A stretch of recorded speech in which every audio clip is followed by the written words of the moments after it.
من از شبهای تاریک و بدون ماه میترسم، نه از شیر و پلنگ، از این همه روباه میترسم. مرا از جنگ رو در روی در میدان هراسی نیست، ولی از دوستان آب زیر کاه میترسم.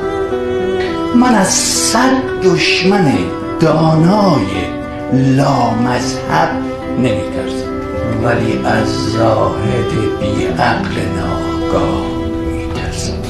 من از عمامه و تسبیح و تاج و مسند شاهی اگر افتد به دست آدم خودخواه میترسم.